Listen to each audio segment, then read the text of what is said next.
Well, hello there, you scrub lords, and welcome back to the channel. It's been a while since I did a normal video that didn't involve a unicorn review. However, I've been asked by more than a few people what I thought about the most recent patch and some various other changes, most notably today, Volumetric Shells, as you probably read by the video title.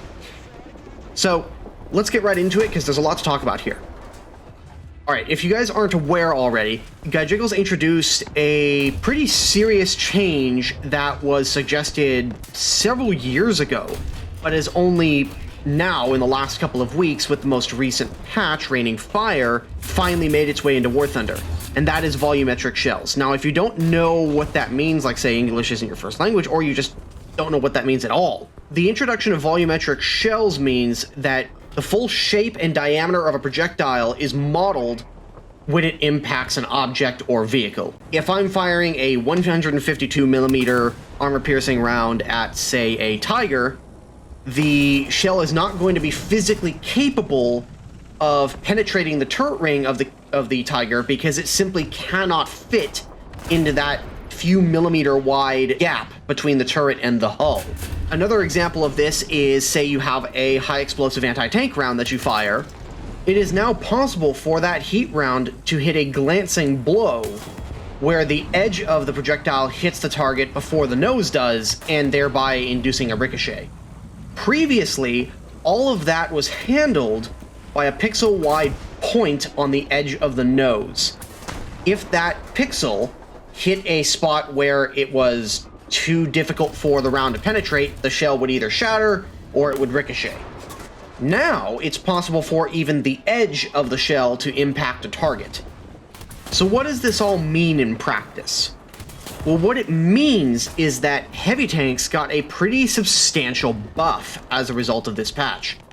If you've been noticing when playing lower tiers or playing tiers where heavy tanks are a lot more common, that heavy tanks just feel tougher now, or all the enemies you're facing just feel tougher now. You're bouncing a lot more, you're not penetrating anywhere near as much, or you're just getting strange bounces that you never used to get. A lot of that is as a result of this new volumetric shell change.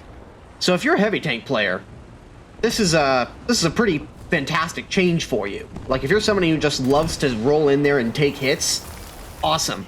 It means that you're not going to see as many BS penetrations. You're going to frankly get a lot more bounces, but at the same time, I can also see how that would be incredibly frustrating for virtually everybody else. Well, I mean, even including some of the heavy tank players if you happen to run up against something as heavily armored or more so than you are, and you don't have the proper weapon to take them out. As a result of all of this, I think the likely occurrence is that we're going to see a pretty substantial bump in battle rating to a lot of the low-tier heavy tanks. Either that, or we're going to see a reducing in battle rating of the vehicles around them. I think the former is far more likely than the latter, but only time will tell. Now, as for its overall effect on the game, would I say that it's a positive change? From a person who values realism in their games, yes, it's a positive change. However, does it actually help the gameplay? I don't know. I'm still determining that. I think in its current state, in the short term, it's definitely caused a lot of trouble, simply because shells don't have the sloped armor penetration that they used to.